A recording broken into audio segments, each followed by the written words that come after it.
contrato de compra e venda. Olá, meu nome é Henrique Benassi. Hoje iremos dar continuidade ao estudo do contrato de compra e venda.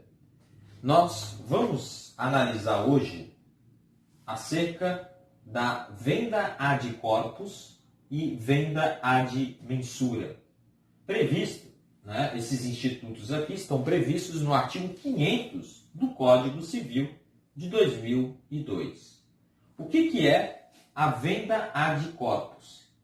É a venda envolvendo um corpo certo. Já a venda ad mensura é a venda realizada levando em consideração uma determinada medida, que pode ser, por exemplo, o metro quadrado, alqueires, hectares. Então aqui, o comprador e o vendedor vão levar em consideração aqui a medida. Bom, o que estabelece o artigo 500 do Código Civil? Ele vai dizer o seguinte, que é possível que haja uma diferença de metragem, uma diferença entre aquilo que está previsto no contrato de compra e venda e a real metragem do bem.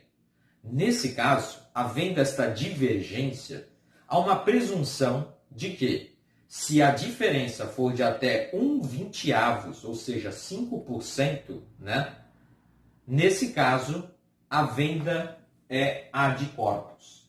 E sendo venda ad corpus, a princípio, o comprador não vai poder reclamar, ajuizar a ação edilícia.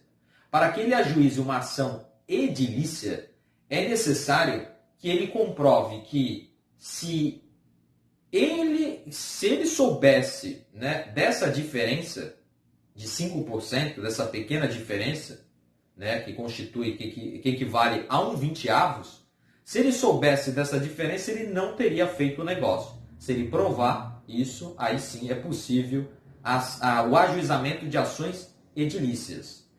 A ação edilícia, na verdade, é um gênero. Nós podemos trabalhar aqui com ação redibitória, que na verdade existe um vício oculto neste bem imóvel.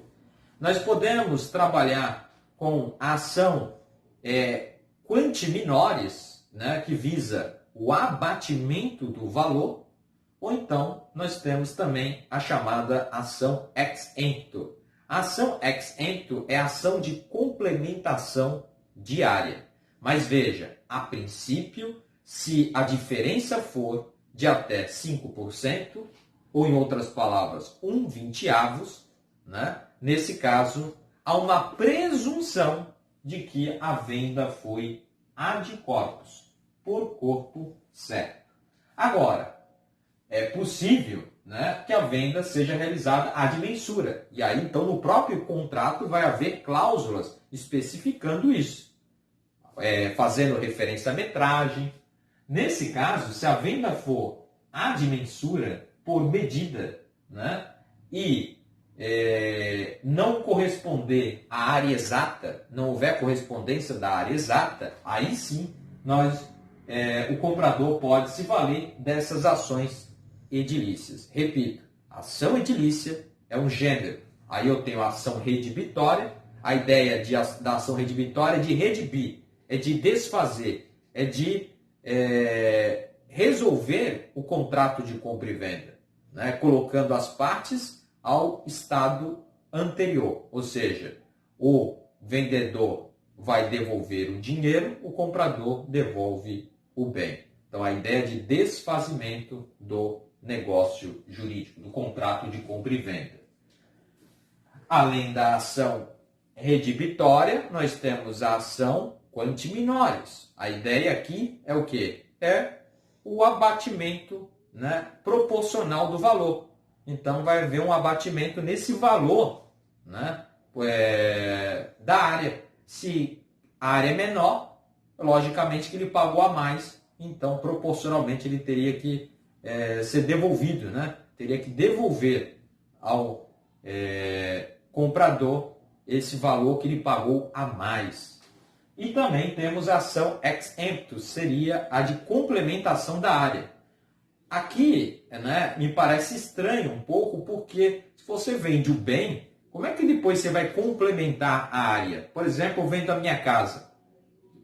Dificilmente eu teria área a completar. Então, mas o Código Civil prevê também a questão da ação ex emptu, mas de difícil aplicação prática. Bom, o Código Civil, no artigo 500 do Código Civil, ainda trabalha com uma outra situação. Que situação é essa? É a situação em que, ao invés, né, de a área ser menor, a área é maior.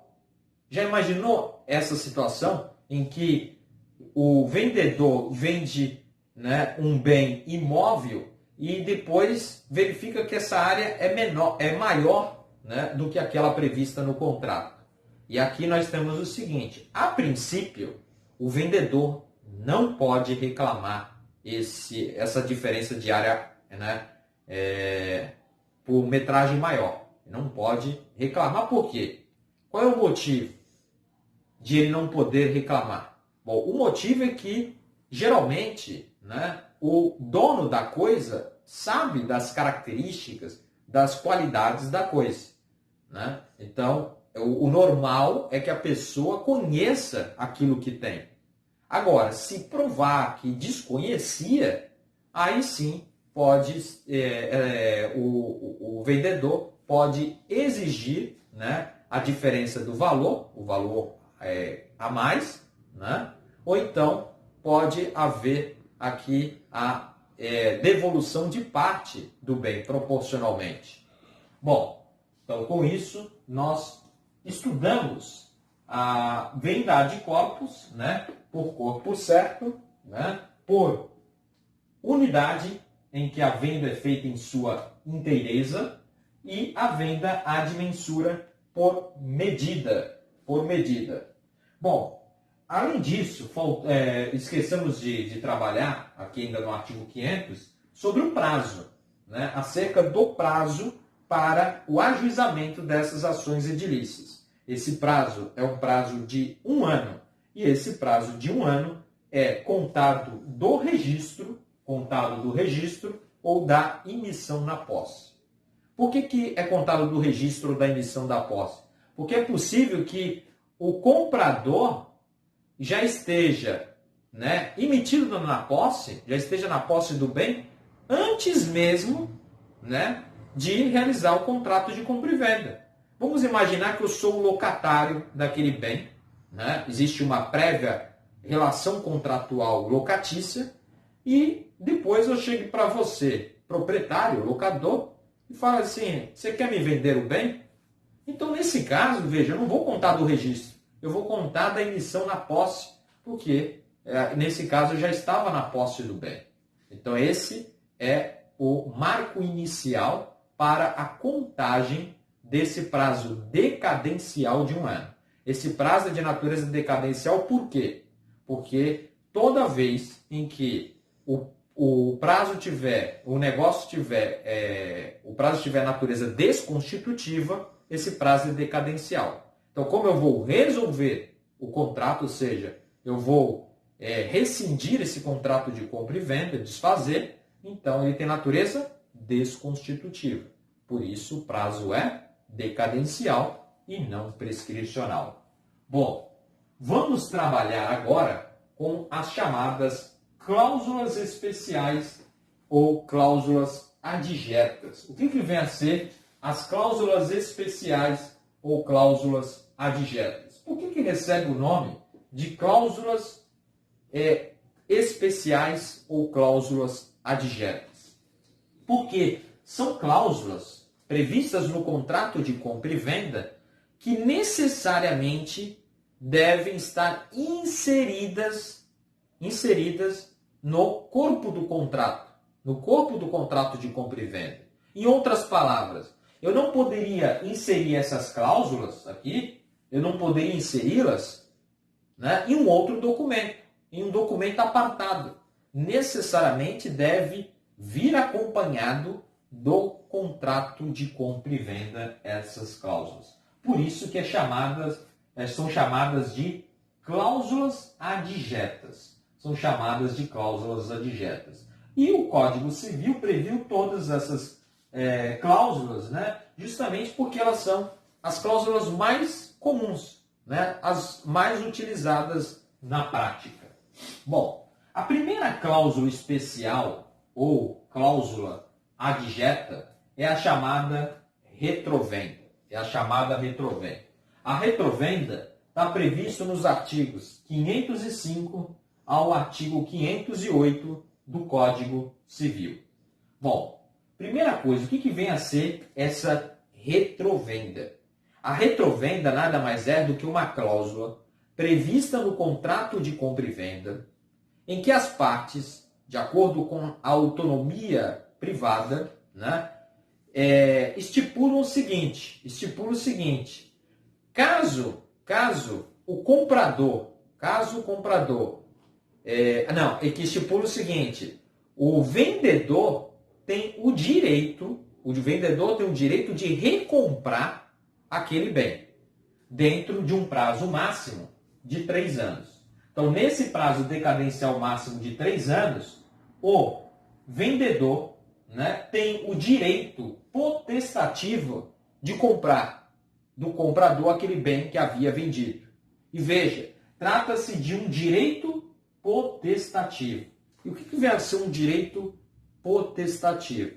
Direito potestativo nada mais é do que o direito de interferir, né, aquele poder de interferir na esfera jurídica de outrem, né, de uma determinada pessoa. Em outras palavras, para ficar mais claro, o direito potestativo se dá quando não há nada que você possa fazer para evitar. Há um estado de sujeição. Por exemplo, é o caso da relação entre empregador e empregado. Não há nada que o empregado possa fazer para ser despedido. Assim como também não há nada que o empregador possa fazer para evitar que o empregado, né, rescinda o contrato de trabalho, que peça as contas, né? Então, nesse caso, nós estamos diante de um direito potestativo na retrovenda. E veja que o Código Civil estabeleceu um prazo decadencial de 3 anos. Esse prazo é um prazo máximo. Nada impede, né, que as partes estipulem um prazo menor, um prazo inferior. Jamais poderá esse prazo superar os 3 anos. Bom, e veja, além de ser esse direito de recomprar, né, que o vendedor tem o direito de recomprar aquele bem que havia vendido do comprador, sendo este um direito potestativo dentro do prazo decadencial de 3 anos. Além disso, é importante a gente ressaltar que na retrovenda, na verdade, é uma cláusula inserida no contrato de compra e venda. Então, quando eu falo em recomprar, entre aspas. Por quê? Porque, na verdade, não há uma nova compra e venda. Não existe uma nova compra e venda. O que eu tenho aqui é uma condição. O que eu tenho aqui é uma condição resolutiva. Eu tenho uma condição resolutiva. E o que é uma condição resolutiva? Bom, a condição resolutiva. Condição primeiro. O que é condição? Condição, ela é uma cláusula acessória que condiciona os efeitos do negócio jurídico a um evento futuro incerto. Na condição resolutiva, os efeitos do contrato já são produzidos, né, no momento da celebração. E esses efeitos só cessarão quando ocorrer o evento futuro e incerto. Isso significa, então, que na retrovenda, quando eu realizo a compra e venda, o vendedor transfere a propriedade do bem ao comprador, o comprador paga o preço, então o contrato surtiu seus efeitos. Mas ele fica sob uma condição, um evento futuro, que é o quê? Do vendedor chegar para o comprador e falar, eu vou comprar, eu quero novamente o bem, eu vou te dar o valor, né, e você me devolve a propriedade do bem. Então, nesse caso aqui, veja, a retrovenda está sujeita a uma condição resolutiva. Isso significa dizer que o contrato ele já surte os seus efeitos, já surte o efeito, né? Ou seja, o vendedor transfere a propriedade, o comprador paga o preço. Mas no momento posterior, se o vendedor quiser exercer essa retrovenda, né? Ou seja, entre aspas, recomprar o bem, aí então não há nada que o comprador possa fazer para evitar isso. E veja, qual que é a importância de dizer que não há uma nova compra e venda? A importância é para fins tributários. Por quê? Se não há uma nova compra e venda, não haverá incidência de ITBI, Imposto sobre Transmissão de Bem Imóvel. Não haverá a incidência disso porque não ocorreu o fato gerador do ITBI, do Imposto sobre Transmissão de Bem Imóvel, que é de competência, né, do município instituir e cobrar. Nesse caso, então, veja, não terá que pagar o ITBI por se tratar da mesma compra e venda. Bom, um outro aspecto importante sobre a retrovenda diz respeito ao registro. Por quê? É importante que na retrovenda, né, envolvendo aqui bem imóvel, que seja feito o registro dessa cláusula. Essa cláusula deve ser levada a registro. E o registro dessa cláusula, na verdade, é importante não para a validade do contrato. O contrato é válido. O registro é importante para que se dê efeitos erga omnes. E o que vem a ser efeito erga omnes? Significa efeito perante terceiros. Terceiros não poderão alegar desconhecimento desta cláusula. O que significa dizer que se nós dois fizermos um contrato de compra e venda com essa cláusula de retrovenda, né? E nesse, né, vamos imaginar que eu sou o comprador e você é o vendedor. Você é o vendedor. Nesse caso aqui, né, você tem o direito de recomprar. Mas pode acontecer de eu, vendedor, querer vender para um terceiro. A importância do registro é justamente isso, é essa, que o terceiro tem conhecimento da existência dessa cláusula e depois não pode alegar desconhecimento, né? Aí, nesse caso, se por acaso ele comprar este bem, ele está assumindo um contrato aleatório, está assumindo o risco de vir a perder este bem. Então, essa questão do efeito erga omnes do registro. Além disso, é importante também a gente falar que a retrovenda está no campo do direito pessoal, está no campo do direito obrigacional. A retrovenda não é um direito real. E por que não é um direito real? Porque não está no artigo 1225 do Código Civil. O artigo 1225 do Código Civil traz um rol de direitos reais. E lá não consta a retrovenda. A retrovenda não está prevista nesse dispositivo.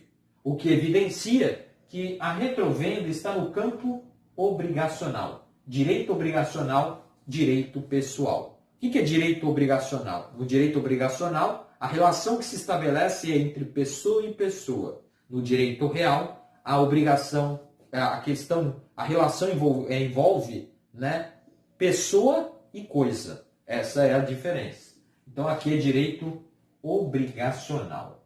Bom, além disso, nós temos a situação, uma situação que é o seguinte: vamos imaginar que simplesmente, né, mesmo havendo essa cláusula de retrovenda, o comprador se recusa. Não, eu não vou te devolver a propriedade do bem, me recuso, diante dessa recusa do comprador, né, na efetivação, na realização da retrovenda, nesse caso, o que o vendedor pode fazer? Ele pode ajuizar uma ação de consignação em pagamento, depositando o valor.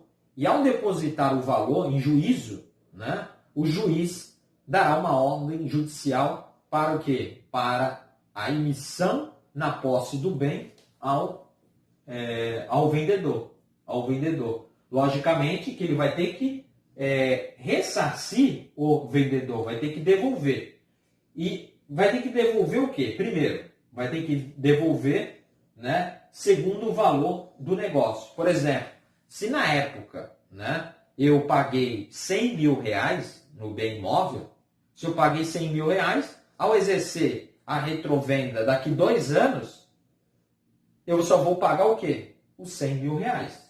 Eu não levo em consideração a valorização imobiliária. Então, eu vou pagar os 100 mil reais nesse caso aqui. Então, na devolução, compreende o valor do negócio, deve compreender também despesa, né, de registro imobiliário e também eventuais benfeitorias que o comprador tenha feito, né? Só para recordar, eu não vou falar sobre as espécies de benfeitoria porque já foi falado outrora, mas a benfeitoria, né, nada mais é do que melhoramentos feitos na coisa. Essa cláusula adjeta, né, de retrovenda é uma cláusula, né, que é transmissível. Ela pode ser transmitida por ato inter vivos, né, por um negócio jurídico inter vivos, ou causa-morte, por exemplo, um testamento. Então, é perfeitamente, pode ser transmitido ao herdeiro, pode ser transmitido a um terceiro. Então, é possível transmitir esse direito de retrovenda. Por quê? A retrovenda não tem caráter intuito personal. Não se trata de um direito personalíssimo e pode ser muito bem transferido. Até porque aqui nós estamos no campo patrimonial e não no campo existencial, no campo do direito, do direito da personalidade. Em se tratando de questão patrimonial, pode sim ser objeto de negociação. Bom, falado então sobre a retrovenda, agora nós vamos trabalhar com a segunda cláusula especial ou adjeta, que é a chamada venda a contento e venda sujeita à prova. Bom, qual que é a diferença entre a venda a contento e a venda sujeita à prova? Vamos trabalhar primeiro com a venda a contento. Na venda a contento, né, o que acontece na venda a contento? O comprador e o vendedor vão celebrar um contrato de compra e venda e vão colocar essa cláusula. Uma cláusula que fica o quê? Sob uma condição. Uma condição potestativa. Ou seja, se é uma condição potestativa, fica ao puro arbítrio do comprador, né, dizer se quer ou não. Veja que na venda a contento o caráter é subjetivo. Aqui, essa venda a contento é subjetivo o aspecto, por quê? Porque fica ao puro arbítrio de um comprador dizer, ó, eu gostei do bem. Eu gostei, por exemplo, né, do relógio que você me vendeu. Então, a partir do momento em que eu digo que eu gostei, que eu estou contente, que ele atende às qualidades que eu esperava, nesse caso aqui, né, eu tenho uma venda a contento. Veja, na venda a contento, eu tenho uma condição potestativa. Se a condição é potestativa, há uma situação de sujeição. Ou seja, fica ao puro arbítrio do comprador dizer se quer ou não. Então veja que a venda a contento, na verdade, acaba sendo uma exceção à regra do artigo 122 do Código Civil, que proíbe aquela cláusula puramente potestativa. Aqui nós estamos diante de uma situação prevista em lei, né, que excepciona a regra do artigo 122, que proíbe a condição puramente potestativa. Já na venda sujeita à prova, é diferente da venda contento. Por quê? A venda sujeita à prova, o aspecto a ser analisado é um aspecto objetivo. Ou seja, a questão aqui é a seguinte: o comprador, né, ele vai analisar se as coisas, né, se aquela coisa tem ou não as características e qualidades, né, que ele deseja. Se atender às características e qualidades, nesse caso, ele irá adquirir o bem. Ele irá adquirir, né? Diferentemente da venda a contento. Diferentemente da venda a contento. Na venda sujeita à prova, tem que analisar os aspectos objetivos. A coisa atende, né, a qualidade, as características daquilo que eu esperava. Se atendeu, vinculo as partes e o contrato surte os seus efeitos. Bom, em relação aqui também a venda a contento e venda sujeita à prova, a questão do prazo. Por quê? Veja, qual que é o prazo para que o comprador diga se quer ou não ficar com a coisa? O prazo deve ser entendido como aquele prazo normal para que o comprador se acostume com a coisa.